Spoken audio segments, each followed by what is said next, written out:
In die bulletin, die konflik in die Midde-Ooste bereik sy 2 weke merk en ondanks die konflik pak 'n rooi jakkals sy reis na die VSA aan.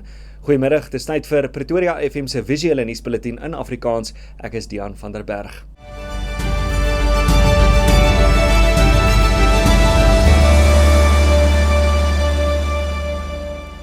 Die konflik in die Midde-Ooste staan by sy 2 weke merk en die leiers van Iran, Israel as ook die Verenigde State is almal vasbeslote om voort te veg.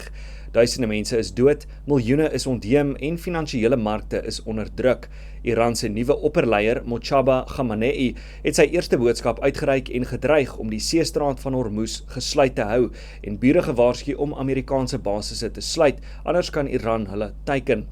Israel se eerste minister, Benjamin Netanyahu, het tydens 'n perskonferensie vrae beantwoord, dreigemente teen Khamenei uitgespreek en die militêre aanvalle verdedig. Die dodetal het tot meer as 2000 gestyg.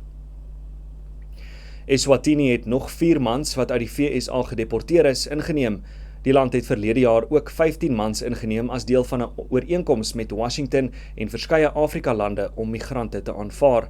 2 van die mans is uit Somalië, 1 uit Tanzanië en 1 uit Sudan en word by die Matsapa korrektiewe sentrum met maksimum sekuriteit aangehou.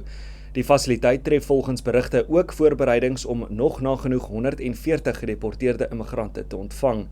Eswatini het in November verlede jaar bevestig dat hy nagenoeg $5,1 miljoen ontvang om die gedeporteerdes te aanvaar. Die program word egter wyd deur menseregtegroepe gekritiseer en burgerlike organisasies meen dat die gedeporteerdes onbepaald sonder aanklagte aangehou word. Die Suid-Afrikaanse Reservebank en die Gedragsowerheid vir die finansiële sektor het bevestig dat verbruikers van 13 April af debietorders tot 60 dae kan betwis waar die toepaslike diensreëls dit toelaat. Die nuwe reël vorm deel van 'n langtermynplan om debietorders beter te bestuur, veral na 'n toename in bedrog debietorders. Met die bekendstelling van DebiCheck in 2021 moet verbruikers debietordermandate eers deur hul bank goedkeur voordat besighede betalings kan invorder. Die bankbedryf sê dat hoewel die veranderinge korttermyndruk veroorsaak, dit innovasie in die sektor kan stimuleer. Die Suid-Afrikaanse maatskappy RCL Foods is in 'n nasionale krisis nadat meer as 115,000 sakke droë troeteldierkos wat salmonella bevat, per ongeluk op winkelrakke beland het. Die besmette produkte, insluitend handelsmerke soos Bobtail, Bonzo, Canine Cuisine, Catmore, Feline Cuisine, Optimizer en Ultrapet is onmiddellik herroep.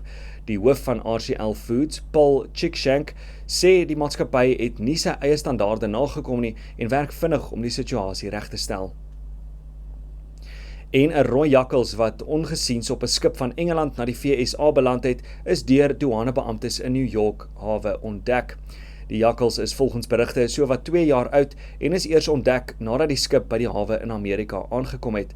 Die Bronx dieretuin sê die dier sal deur veeartse ondersoek word en as hy gesond is, sal dieretuinversorgers 'n permanente tuiste vir hom probeer vind.